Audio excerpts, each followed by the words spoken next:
Guys welcome back to our new blog. और आज से जो है वो स्टडी ब्लॉग जो है वो शुरू करने वाले हैं because I don't have any topic to shoot and show you on YouTube. तो यार ये देखो काफ़ी सारा जो है वो ये तो आपको दिखाने के लिए लगाया था ताकि स्टोरी में लगा सकूं। और ये है मेरा जुगाड़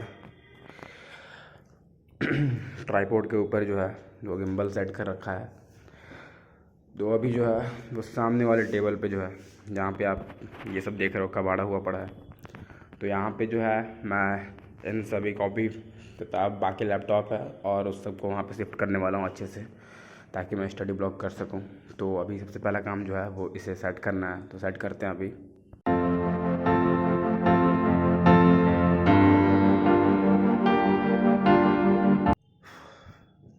तो फिलहाल जो है वो सेल्फ स्टडी करते हैं बिकॉज अभी जो है वो क्लास 10 बजे से चालू होगी, तो अभी थोड़ा वक्त है।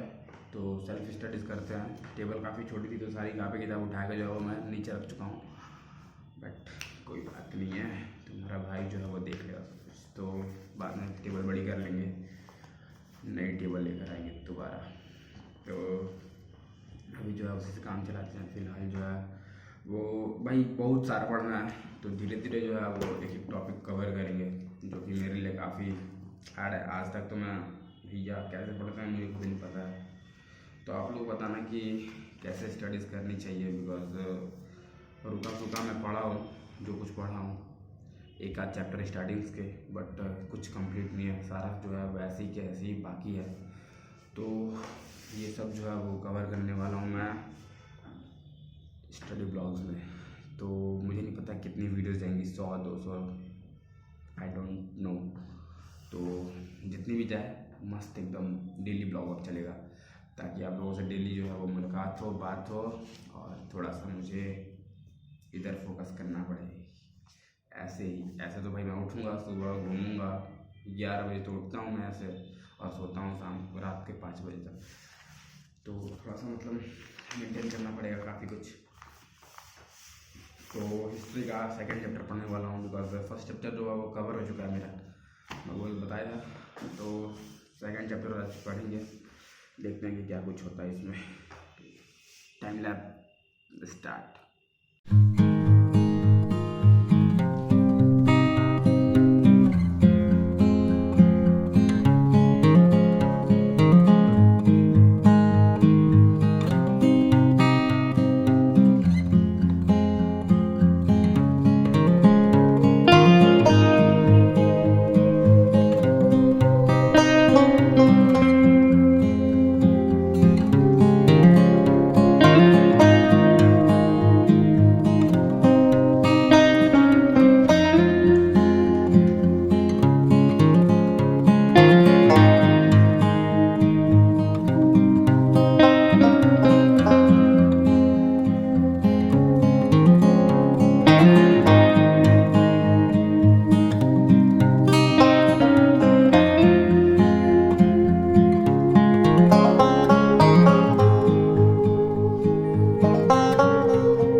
तो सुबह के 9:10 हो चुके हैं, 12 हो गया और इतनी देर में सिर्फ एक ही टॉपिक कवर किया हूँ।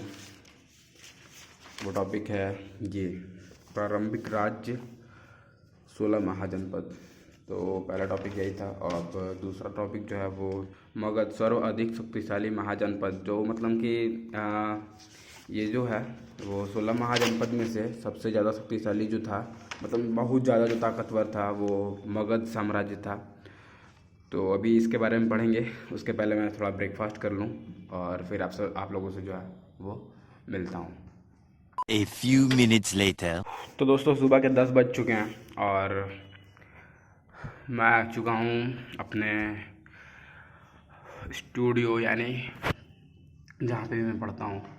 तो यार यहाँ पे मैं व्हाट्सअप वेब लॉगिन कर रहा था और जूम क्लास के लिए, तभी मैंने देखा कि आज जो है वो देखो देखो देखो देखो आज क्या है, देखो आज देखो क्या है, तुम लोग देखो आज है संडे, लिटरली मुझे याद भी नहीं था, मतलब नहीं ध्यान में नहीं था यार कि आज संडे है। चलो सेल्फ स्टडीज़ कुछ करते हैं, अब क्या ही कर सकते हैं इसके लिए कि हाँ, मगध साम्राज्य जो है वो सबसे ज़्यादा शक्तिशाली था। क्यों था तो अब ये जानते हैं थोड़ा, मुझे भी नहीं पता है क्यों था, बस इतना जानता हूँ कि इस शताब्दी तक, मतलब इस समय तक लोहे का प्रयोग जो है मतलब यूज़ करना लोग चालू कर दिए थे। अस्त्र शस्त्र बनाते थे और ढाल बनाते थे, बाकी बहुत कुछ है, इतना थोड़ा बहुत पता है। तो इस थोड़े से तो कुछ होने वाला है नहीं, बिकॉज हिस्ट्री है तो हिस्ट्री में काफ़ी कुछ लिखना पड़ता है, तो अभी जानेंगे डिटेल में। चलो शुरू करते हैं। तो टाइम लैप्स, फिर से टाइम लैप्स चालू हो जाओ।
तो यार अभी बज रहे हैं सुबह के 11, मतलब आप समझ रहे हो मैं सुबह कितने बजे से बैठा हूँ, 8 बजे से हैं, 8 हाँ 8:30 बजे से। और इस लैपटॉप को भी मैंने चार्ज लगाया होगा अप्रॉक्स, हाँ उसी टाइम पे 8 बजे करीब।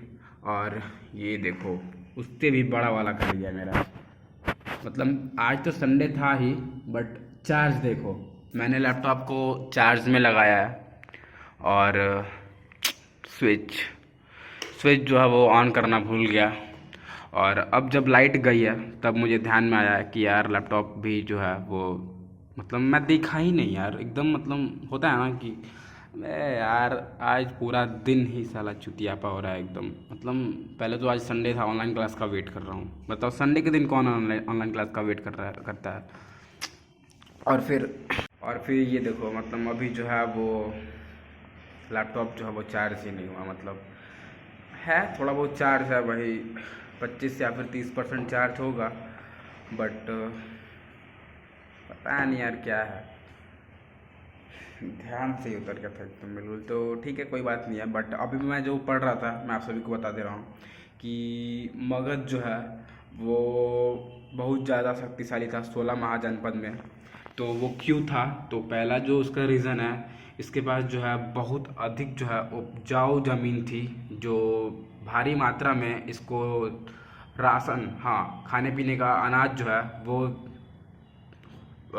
उपजाऊ, मतलब समझ ही रहो, तो वो व्यवस्था हो जाता था इन लोगों के लिए। और साथ ही साथ जो है इस टाइम तक लोहे का प्रयोग जो है वो चालू कर दिया गया था। तो लोहे का प्रयोग जो है वो चालू कर दिया गया था, तो उस टाइम जो है इन्होंने अस्त्र शस्त्र बनाना शुरू कर दिया था। और इसी रीज़न से जो था कि मगध जो है वो काफ़ी स्ट्रांग था और कोई भी इनसे जो है वो लड़ने नहीं आता था। और तीसरा रीज़न जो है वो ये है कि मगध की सेना में जो महत्वपूर्ण अंग बोलो, हाँ अंग ही बोलो, मतलब बहुत ज़्यादा इम्पोर्टेंट था, वो था क्या बोलते हैं, इनके जंगलों में जो है वो हाथी पाए जाते थे, मतलब मगध के जंगलों में जो है वो जंगली हाथी पाया जाता था। तो इसकी वजह से भी जो है वो काफ़ी स्ट्रांग था मगध जो है साम्राज्य, और सॉरी महाजनपद है वो। तो 16 महाजनपद में से एक महाजनपद है मगध, जो बहुत ही ज़्यादा समझ रहे होगे। और चौथा रीज़न ये था कि इनकी ज़मीन पे, मतलब इनकी ज़मीन से थोड़ी सी दूरी पे, मतलब मगध जो है वो बिहार साइड में जो था, और जिसको बाद में जो है वो पटना पाटलिपुत्र कर दिया गया। तो मगध जो है वो गंगा नदी के पास में था, तो पानी का भी कोई दिक्कत नहीं, मतलब समझ रहे हो, ना खाने का दिक्कत, ना पानी का दिक्कत, ना मारा मारी का दिक्कत। तो मतलब हर चीज़ में जो था वो एवन था, इसलिए जो था वो 16 महाजनपद में जो था वो सबसे ऊपर था, मतलब बहुत ज़्यादा स्ट्रांग था। और मैंने यहाँ ये पढ़ा कि मगध के क्या बोलते हैं, मगध के ग्रोथ के साथ, हाँ ग्रोथ के साथ मौर्य साम्राज्य का भी ग्रोथ हो गया। तो जो चंद्रगुप्त मौर्य थे वो यहाँ पे जो दिया है कि चंद्रगुप्त मौर्य जो थे महापद्मानंद जो थे, हाँ चंद्रगुप्त मौर्य महापद्मानंद को तो परास्त करके, मतलब हरा के उनको उन पे राज किया। और इनका जो ज़मीन था महापद्मानंद का, इनका जो ज़मीन था वो अफ़गानिस्तान से लेके बलूचिस्तान तक था, तो काफ़ी ज़्यादा ज़मीन थी। और मौर्य साम्राज्य जो है वो भी थोड़ा सा मतलब फेम में हो गया, मतलब समझ ही रहे होगे आप लोग। तो आगे का पढ़ते हैं। तो मतलब मौर्य साम्राज्य के विषय में जो है वो जानकारी कैसे प्राप्त की गई, तो काफ़ी मज़ा आने वाला है। मैं तो पढ़ चुका हूँ, आप लोगों को बता नहीं रहा हूँ, बट थोड़ा सा डिटेल और पढ़ लूँ तब बताऊँगा। तो मिलते हैं थोड़ी देर के बाद और देखते हैं कि क्या करना है अभी। A few minutes later. तो अभी बज रहा है एक से ऊपर हो रहा है, हाँ एक से ज़्यादा बज गए, मतलब 1:15। और थोड़ा सा अब मैं थोड़ा मतलब एक होता है ना कि रिफ़्रेश करूँगा अपने माइंड को, तो BGMI खेलूँगा थोड़ा सा, बिकॉज़ काफ़ी मतलब इंटरेस्टिंग तो है यार सब्जेक्ट, बट एक होता है ना कि आप ज़्यादा वक्त तक इसको जो है वो लेके नहीं बैठ सकते हो पढ़ने के लिए। ये क्या, कोई भी सब्जेक्ट जो है वो आप ज़्यादा देर तक नहीं लेके बैठ सकते हो। वो तो मैं ब्लॉगिंग कर रहा हूँ तो मुझे बहुत सही लग रहा है कि हाँ मैं इतनी देर तक जो है वो पढ़ पा रहा हूँ, कि मुझे हाँ ब्लॉग देना है और उसके बारे में डिटेल देना है कि मैं क्या पढ़ा हूँ। और इसलिए मैं आज जो है वो काफ़ी देर तक, मतलब सुबह से लेके बैठा हूँ अभी तक, मतलब कहीं नहीं गया, सिर्फ नाश्ता करने के लिए मॉर्निंग में गया था। और अभी जो है वो 2 बजे मैं जाऊँगा खाना खाने, यानी लंच करने के लिए। तो सही है, मतलब एक अच्छा लग रहा है। तो अभी जो है वो टॉपिक हम लोग जो है वो कवर कर चुके हैं, अशोक के बारे में भी। अशोक का धर्म और धर्म इसमें तो धर्म लिखा है, मतलब वही होता है। और तो अशोक जो था वो बिंदुसार का पुत्र था, मतलब उसका बेटा। और चंद्रगुप्त मौर्य के बारे में भी पढ़े कि चंद्रगुप्त मौर्य कब पैदा हुए, और बाकी सब इसमें दिया है कि चंद्रगुप्त मौर्य जो है वो अपने अंतिम समय में वो किसी जैन साधु के साथ, जिनका नाम था भद्रबाहु, वो जाके चंद्रगिरी पर्वत पे, मतलब वहाँ पे रहने लगे। और वहाँ पे जो है वो अपनी जीवन लिपि ख़त्म की वहाँ पे। और उसके बाद जो है वो अशोक जो है वो उस जगह पे राज्य करने लगा, जो कि अशोक जो था वो, एक मिनट, तो अशोक जो था वो बिंदुसार का पुत्र था। तो काफ़ी इंटरेस्टिंग है। तो अभी मिलते हैं थोड़ी सी देर के बाद, बिकॉज मैं अभी तो खेलूँगा BGMI। A few minutes later. मेरा गेम ओवर हो चुका है एंड लुक एट देयर, ये लोग खेल रहे हैं 3 पत्ती। तो 3 पत्ती इनको खेलने देते हैं और मेरा टाइम ओवर हो गया, तो मैं जा रहा हूँ अभी लंच करने। A few minutes later. मैं तो भुवन बाम का वीडियो देखता हूँ, ये Sameer. But of all the people, Sameer, मैं तूने वो कहावत नहीं सुनी, वो सहलाते रहे मेरा टोपा सपनों में, पीठ में खंजर घोपा अपनों ने। ये किसकी कहावत है? मेरे पिताजी की। उन्होंने ये तब कहा था जब हम ताश खेल रहे थे, तब मेरा सारा ध्यान पत्तों में था। मैंने तो नहीं सुनी, क्योंकि तब तो अपने बाप के। ऐसा भी तो हो सकता है कि समीर को सच होगा। A few minutes later. तो अभी आ गया हूँ छत पे और अभी बज रहे हैं 4। तो मैं फ्री था, तो मैं जो हूँ वो टॉपिक ख़त्म कर चुका हूँ। एंड अभी जो है लास्ट टॉपिक पढ़ना है, ग्रामीण क्षेत्रों का परिवर्तन। तो पढ़ेंगे वो कि गांव में जो है वो कैसे धीरे धीरे डेवलपमेंट हुआ, देखते हैं क्या उसके अंदर, मुझे नहीं पता है। तो अभी मैंने जो पढ़ा है वो अशोक, हाँ अशोक का जो था वो चिन्ह था, कुछ चिन्ह मतलब क्या आप समझ सकते हैं कि एक सिंबल, हाँ अशोक का सिंबल था। तो अशोक चक्र की बात हो रही है। तो उन्हीं के नाम पे जो था ये बनाया गया था, और इन्हीं के टाइम में जो है वो क्या बोलते हैं, हाँ जो मूर्तिकार यानी कि आर्ट इन्हीं के टाइम में आया था, अशोक के टाइम में, जब ये राजा थे। तो और बाकी सब भी है, बहुत कुछ है कि चंद्रगुप्त मौर्य का जो लड़का था समुद्रगुप्त, इसके बाद क्या कुछ इन्होंने किया है और बाकी कुछ। तो अभी जो है पढ़ने वाले हैं ग्रामीण क्षेत्रों का परिवर्तन। तो यार रियली मैं इतना स्टडी करता नहीं हूँ, बट पढ़ ही लिया तो फिर बता ही दूँ। देख लो, और कुछ खास नहीं है, धूप नहीं निकला आज। वही 10 बजे करीब 11 बजे निकला था, बट हाँ धूप नहीं निकला है। तो थोड़ा सा बाहर की तरफ लेके जाता हूँ आपसे, देखो यहाँ से देखो धूप नहीं है, लेकिन हाँ काफ़ी सही है, हवा भी चल रहा है। A few minutes later. तो अभी बज गए हैं रात के मतलब हाँ 7 बज रहे होंगे, मुझे नहीं पता है बिकॉज मैं टाइम देख के नहीं बैठता हूँ। ओके, और लैपटॉप भी अभी जो है बंद है। तो 7 बज रहे होंगे, और तो अभी जो है वो सिर्फ लास्ट का टॉपिक बचा है, देखते हैं ये। हाँ, ग्रामीण क्षेत्रों की परिवर्तन। तो इसके बाद कुछ खास टॉपिक नहीं, 2 टॉपिक है, और दो टॉपिक है, नगर एवं व्यापार, और फिर ये एक लास्ट टॉपिक बचा है, सिक्के और अभिलेख द्वारा इतिहास का अध्ययन। ठीक है, तो मतलब सिक्के और अभिलेख मतलब कि जो सिक्के थे और क्या बोलते हैं ये वर्ड्स, जैसे हम लोग लिखते हैं अभी अभिलेख उसी को बोलते हैं। तो उसके द्वारा जो है हिस्ट्री का पता किया गया है कि हाँ ये कौन से समय का है।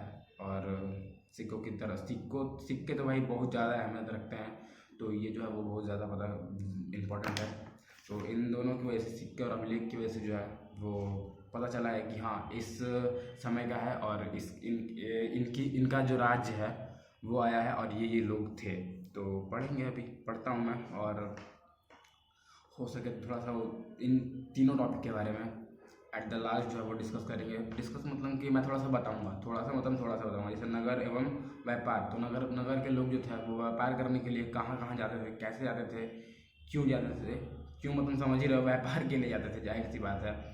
तो शुरू करते हैं, ठीक है। तो अभी टाइम है।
अभी जो है वो देखने वाले हैं कि विदेशी व्यापार और जो है देसी व्यापार। तो देसी व्यापार जो किया जाता था वो नहरों के द्वारा किया जाता था, नहरें है, और फिर सड़क बनाई गई, सड़क के किनारे किनारे पेड़ लगाया गया, ताकि जो भी व्यापारी हैं दूर दूर व्यापार करने जा रहे हैं उनको थोड़ा सा रेस्ट करने का मौका मिले, छाँव मिले, आराम से जा सकें। और नहरें इसलिए बनाई गई ताकि वो जो है वो बोट से जो है किसी भी दूसरे क्या बोलते हैं स्टेट में जा सके, हाँ स्टेट में जा सके, जाहिर सी बात है। तो इस तरीके से जो है वो व्यापार चालू हुआ। और विदेशी व्यापार जो है वो आप लोग जानते होंगे कि बंदरगाह, जैसे कोलकाता में है, मुंबई में है, और मतलब कि किनारे किनारे जितना भी समुद्र का था बंदरगाह वो जिस था, तो वहाँ पे जो है वो विदेशी व्यापार होता था। बहुत कुछ दिया इसमें बताने के लिए, आप लोग मैं पूरा नहीं बता पाऊँगा, भाई क्या चाहते हो पूरा चैप्टर एक्सप्लेन कर दूँ मैं, तो नहीं, तो मैं सिर्फ थोड़ा बहुत बता पा रहा हूँ। और फिर बाद में आ गया यहाँ पे सिक्के व अभिलेख द्वारा इतिहास का अध्ययन। तो उस टाइम में जो था वो लोग भी अपने किसी न किसी जानवर का जो है वो बना लेते थे ड्राइंग सिक्के पे।